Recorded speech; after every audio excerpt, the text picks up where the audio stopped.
Shy waitress greeted Billionaire's deaf mom. Her sign language left everyone shocked. The morning rush at Maple and Cupboard Diner had barely begun when Emma Carter, a 26-year-old waitress with a quiet smile and gentle eyes, tied her apron and took a deep breath. She wasn't the type who liked attention. She'd rather refill coffee cups in silence than make small talk. But today something felt different, a hush in the air, as if life was about to test her in a way she never expected. Across the diner's frosted glass door, a convoy of black cars pulled up. Heads turned. Even the fry cook stopped flipping pancakes. A tall man in a navy suit stepped inside, confident, elegant, followed by an older woman wearing pearls and a soft beige coat. Her eyes were warm but distant, unfocused. The whispers started. "That's Ethan Rowe, the billionaire tech CEO," someone muttered. "And that must be his mother," another added. "She's deaf, right?" Emma froze. She knew who they were. The Rowe Foundation had once funded the local children's hospital, the same one that treated her little brother years ago. Without that help, he wouldn't have survived. Ethan guided his mother to a booth near the window. She smiled politely, scanning the room as if trying to feel the energy instead of hearing it. "Good morning," Emma said softly, approaching with her notepad. Ethan nodded. "She won't be able to hear you," he explained kindly. "Just write it down. She reads lips a little." But instead of writing, Emma hesitated. Then slowly, shyly, she raised her hands and began to sign. "Welcome to Maple & Co., she signed. "My name is Emma. Can I get you some coffee?" Mrs. Rowe's eyes widened. Then a single tear rolled down her cheek, followed by the warmest smile Emma had ever seen. She responded in fluent sign. "Thank you. You signed beautifully." The entire diner went silent. Even Ethan froze. How do you know sign language?" he asked, astonished. Emma blushed. "My little brother. He lost his hearing after an accident when we were kids. I learned so we could still talk." Mrs. Rowe reached across the table and took Emma's hand, squeezing it gently. For the next few minutes, the two signed back and forth like old friends, laughing, sharing stories, connecting in a language most people couldn't hear but everyone could feel. Customers pretended not to stare, but many wiped their eyes. It wasn't a show, it was something purer than that. A bridge between two worlds built quietly in the middle of a diner. After breakfast, Ethan pulled Emma aside. "You have no idea what this means to her," he said. "She hasn't had a real conversation with anyone outside our family in years. You made her morning, no, her month."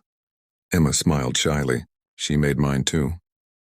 A few days later, a black envelope arrived at the diner. Inside was a handwritten note and a check. "For your kindness and your heart. You reminded me that connection is the true wealth in life. Eleanor Rowe." The check was made out for $50,000, more than Emma could ever dream of. But it wasn't the money that made her cry. It was what came with it. A job offer from the Rowe Foundation to help run a new program teaching sign language to children and families in need. When Emma stood before the small class on her first day, she felt nervous, the same shy girl, still uncertain, still humble. But when she lifted her hands and signed the first words, "Hello, my name is Emma," she realized something. Sometimes, the quietest voices speak the loudest truths. And kindness, even one simple act of it, can echo far louder than words ever could. Weeks passed since that morning at Maple & Co. But Emma's life didn't feel the same anymore. She'd wake up earlier now, not just to make ends meet, but because she had something to look forward to. The world suddenly felt bigger, kinder. Every few days, Mrs. Rowe would stop by the diner for tea. Sometimes Ethan joined her, sometimes he didn't. And every time, Emma and Mrs. Rowe would sit by the window, hands fluttering in conversation, their fingers dancing through words of joy, sorrow, memories, and laughter. Other customers watched quietly. Some even asked Emma to teach them a few signs. "Hello, thank you, good morning." Without realizing it, Emma had started something beautiful. A small movement of empathy, born in a diner, spreading through gestures of understanding. One afternoon, while Emma was wiping down tables, Ethan walked in alone. He looked different this time. Not the billionaire CEO in a suit, but a man humbled by gratitude. He waited until the rush slowed, then placed a small velvet box on the counter. "Mrs. Rowe asked me to give you this," he said softly. Inside was a silver pendant shaped like two hands forming a heart, the symbol of sign language for love. Emma's eyes welled up. "It's beautiful," she whispered. Ethan smiled.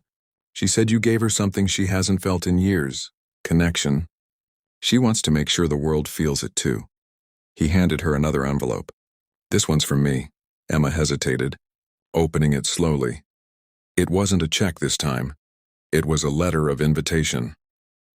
"We're launching the Hands That Speak initiative, a national program to make sign language education free for families and schools across the country.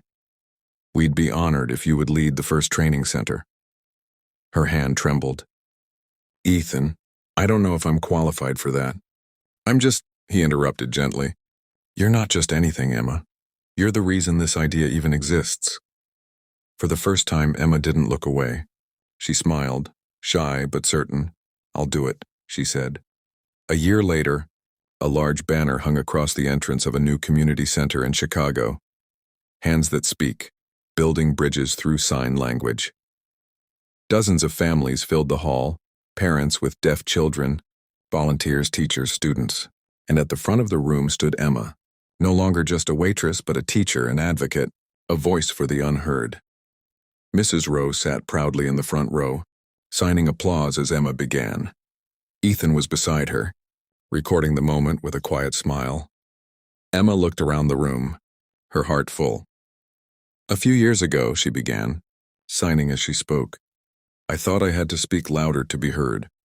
But I learned that sometimes the most powerful words are the ones we say with our hands and our hearts."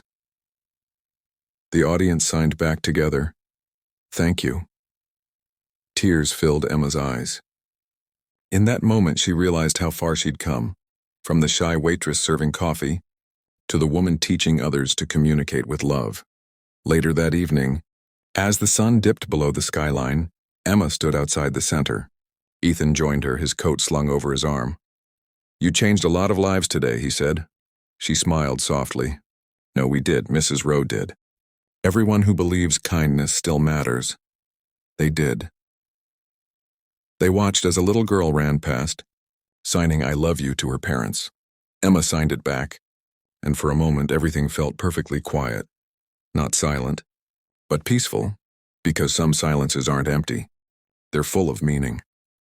Closing narration, emotional fade out. In a world where people often speak without listening, one shy waitress reminded everyone of something simple. That kindness doesn't always need words. Sometimes it just needs hands willing to reach out, and a heart brave enough to try.